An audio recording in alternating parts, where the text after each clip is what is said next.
রাজপথে নাশকতাকারীদের হামলার প্রথম টার্গেটই ছিল পুলিশ। কারণ কোটায় ভর করে সরকার বিরোধী আন্দোলনকারীদের প্রথম বাধা হয়ে দাঁড়িয়েছিল তারাই। তাই নৃশংস হামলা ও নাশকতা চালিয়ে বহু পুলিশ হত্যার চেষ্টা ছিল তাদের, যাতে উগ্রবাদীরাও সম্পৃক্ত ছিল বলে প্রমাণ মিলেছে। পুলিশ কর্মকর্তারা বলছেন, পরিকল্পিত এমন হামলায় জড়িত একজনও ছাড় পাবে না। রাজধানীর বনশ্রীতে police bureau of investigations PBI এর কার্যালয়।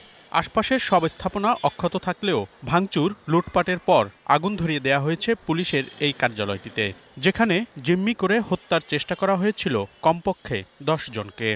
আমাদের এই বিল্ডিংটাতে সুনির্দিষ্ট করে টার্গেট করা হয়েছে, মানে এখানে পুলিশ আছে, এদেরকে অ্যাটাক করলে এদের মেন্টালিটিটা হয়তো দুর্বল হয়ে যেতে পারে বা ভয় পেতে পারে, অন্য কোনো অসুবিধা হতে পারে, সেই সবের কারণে তো এটা অ্যাটাক করেছে একদম পরিকল্পিতভাবে।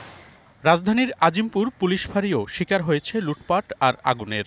সেখানেও জিম্মি করে হত্যার চেষ্টা হয়েছিল বেশ কয়েকজন সদস্যকে। এমন নাশকতা হয়েছে সারা দেশে। বিভিন্ন জায়গায় থানা, পুলিশ ফাঁড়ি, পুলিশ বক্স সহ পুলিশের বিভিন্ন স্থাপনা ও যানবাহনকে টার্গেট করে নাশকতা চালিয়েছে দুর্বৃত্তরা। হত্যা করা হয়েছে একাধিক পুলিশ সদস্যকে আর আহত বহু।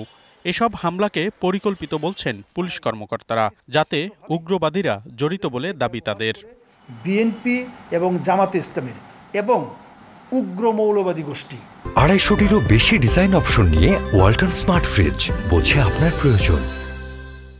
তারা সকলে এক প্ল্যাটফর্মে এসে বর্তমান সরকারকে উচ্ছেদ করার জন্য তারা কিন্তু এই পরিকল্পনা সাজিয়েছে ছাত্রদেরকে সামনে দিয়ে। তারা মনে করছে যে এই দেশ থেকে যদি পুলিশকে মনোবলহীন করে দেওয়া যায়, পুলিশকে যদি রাজপথ থেকে বিতাড়িত করে দেওয়া যায়, আমাদেরকে এই জায়গা থেকে সরিয়ে তারা রাষ্ট্রীয় ক্ষমতায় চলে আসবে, আমরা কাউকে সেই সুযোগ দিতে দেব না। পুলিশের ওপর হামলাকারীদের কঠোর বাস্তবতায় পড়তে হবে হুঁশিয়ারি পুলিশের।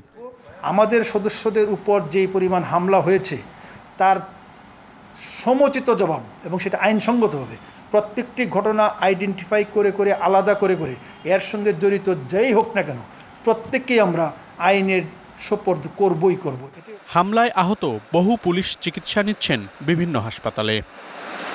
মনিরুল সোহাগ, ডিবিসি নিউজ, ঢাকা।